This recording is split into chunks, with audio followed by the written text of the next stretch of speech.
여러분은 혹시 돈을 단순히 종이뭉치나 숫자로만 생각하고 계신가요? 만약 그렇다면 돈은 당신을 아주 차가운 사람으로 기억할지도 모릅니다.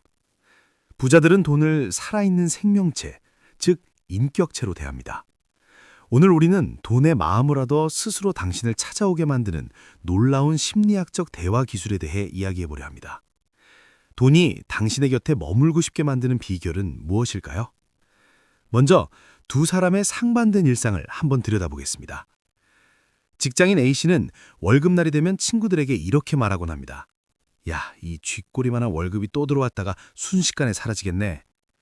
A씨는 돈을 쥐꼬리 혹은 금방 사라질 존재로 비하하며 대합니다. 가게에서 계산할 때도 돈을 구기거나 거칠게 내밀기 일쑤죠. 반면 성공한 사업가 B씨는 돈을 대하는 태도가 사뭇 다릅니다. B씨는 10,000원짜리 한 장을 지갑에 넣을 때도 구김없이 펴니다. 돈을 지불할 때는 속으로 고마워, 좋은 곳에 쓰이고 다시 돌아와줘 라고 마치 소중한 친구에게 말을 건네듯 정중하게 대화합니다. 심리학적으로 볼 때 이것은 단순한 미신이 아닙니다. 우리가 대상을 어떻게 정의하느냐에 따라 우리의 행동 기제가 변합니다. 돈을 인격체로 인식하는 순간 무분별한 소비는 줄어듭니다. 사랑하는 사람을 함부로 대하지 않는 것과 같은 원리인 셈이죠. 과연 돈은 어떤 사람에게 매력을 느끼고 정착하고 싶어 할까요? 돈을 인격체로 대한다는 것은 단순히 돈을 소중히 여기는 것 이상의 의미를 갖습니다. 심리학에서는 사물에 인격을 부여하는 의인화가 큰 영향을 미친다고 봅니다. 우리가 돈을 살아있는 존재로 느끼면 우리 뇌의 전전두엽은 그 대상을 관리해야 할 소중한 파트너로 인식하기 시작합니다. 돈에게도 감정이 있다고 한번 가정해 봅시다. 만약 당신이 누군가에게 도움을 주었는데 그 사람이 고마워하기는커녕 이거밖에 안 돼? 라고 투덜댄다면 기분이 어떨까요? 아마 다시는 그 사람을 돕고 싶지 않을 것입니다. 우리가 일상에서 무시하는 잔돈이나 푼돈이 바로 그 서운함을 느끼는 아이와 같습니다. 성공한 부자들은 작은 돈을 아이처럼 아끼고 큰 돈을 어른처럼 예우합니다.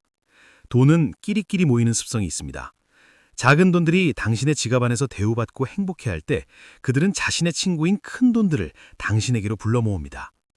이것을 심리학적 관점에서는 긍정적 전이 효과라고 부릅니다. 반대로 돈을 아주 하찮게 다루며 유흥에 탕진하는 사람을 돈은 가장 싫어합니다. 나를 이렇게 막대하는 사람 곁에는 오래 머물고 싶지 않아 라고 생각하죠. 돈은 자신의 가치 있는 곳에 써주는 사람을 좋아합니다. 더 나은 세상을 위해 혹은 누군가의 성장을 위해 쓰일 때 보람을 느끼죠. 당신이 돈을 대할 때 일방적으로 요구만 하는 관계인가요? 아니면 서로를 성장시키는 관계인가요? 지금 당신의 지갑 속 돈들에게 진심 어린 한마디를 건네보세요. 내 곁에 와줘서 고마워. 너를 정말 가치 있는 곳에 소중히 쓸게. 그렇다면 구체적으로 어떻게 해야 돈의 마음을 얻을 수 있을까요? 먼저 우리의 물리적인 공간인 지갑부터 정돈해야 합니다. 지갑은 돈에게 있어 가장 편안한 휴식처이자 집과 같습니다. 영수증과 쓰레기로 가득한 지갑은 돈에게 숨 막히는 공간입니다. 돈이 들어오고 싶어도 자리가 없어 망설이게 만드는 셈이죠. 부자들의 지갑을 보면 돈의 액수와 상관없이 늘 깔끔합니다. 권종별로 얼굴 방향을 맞추고 구겨진 곳 없이 반듯하게 펴서 넣습니다. 이것은 돈에 대한 예우이자 내가 돈을 통제하고 있다는 신호입니다. 심리학에서는 이를 환경 통제 감각이라고 부릅니다. 내가 나의 환경을 다스릴 때 뇌는 현명한 판단을 내립니다. 두 번째는 돈을 쓸 때 말투를 바꾸는 것입니다. 대부분의 사람들은 돈이 나갈 때 아깝다 혹은 비싸다라고 말합니다. 하지만 부자들은 돈을 보낼 때 축복의 언어를 사용합니다. 이 돈이 나에게 필요한 가치를 가져다줘서 고맙다고 말해보세요. 당신의 긍정적 에너지는 돈에 실려 세상으로 나갑니다. 나를 기분 좋게 보내준 주인에게 돈은 반드시 더 많은 친구를 데려옵니다. 잠시 눈을 감고 당신의 내면과 대화해보는 시간을 가져보겠습니다. 그동안 나는 돈을 독촉하며 미워하며 쫓아버리진 않았나요? 내 불안함을 돈에게 투사하며 너 때문에 불행해 라고 원망하진 않았나요? 돈도 자신을 미워하는 사람 곁에는 있고 싶어 하지 않습니다. 돈아, 그동안 너를 오해해서 미안해. 이제는 너를 믿고 사랑해줄게. 내 곁에 와서 편히 쉬렴. 너를 정말 소중하고 가치 있게 사용해줄게. 이런 감성적인 독백은 무의식 속에 쌓인 결핍의 장벽을 허뭅니다. 풍요로운 마음이 준비될 때 돈은 비로소 당신의 문을 두드립니다. 우리는 흔히 돈이 부족할 때 더 절박하게 돈을 부릅니다.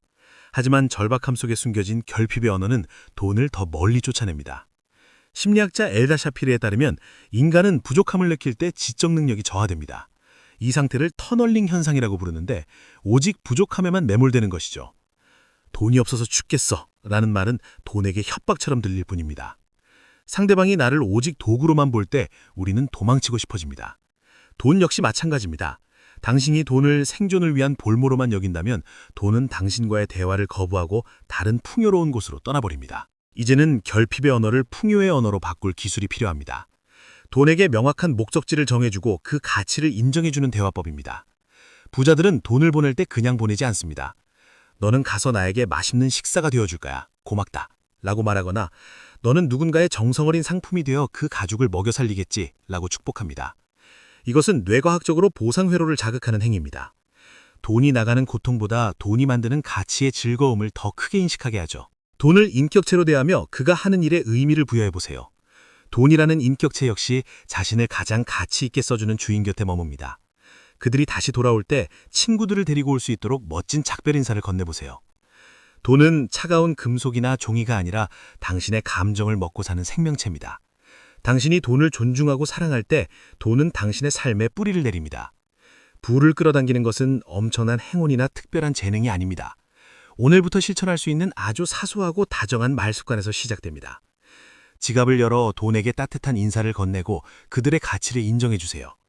인격체인 돈은 자신을 귀하게 대접해주는 사람을 절대 잊지 않습니다. 그들은 세상 끝까지 갔다가도 반드시 당신을 찾아 다시 돌아올 것입니다. 부자가 되고 싶다면 먼저 부자의 마음 그릇을 준비하십시오. 당신의 그릇이 감사와 풍요로 채워질 때 돈은 자연스럽게 흘러들어옵니다. 이 영상이 돈과의 관계를 회복하는 소중한 전환점이 되기를 바랍니다. 당신은 이미 충분히 풍요로워질 자격이 있는 사람입니다. 변화하는 당신의 통장과 마음을 관찰해보세요. 당신의 여정을 응원합니다. 구독과 좋아요는 당신의 에너지를 세상과 나누는 첫 번째 발걸음입니다. 오늘도 가치 인사이트였습니다. 감사합니다.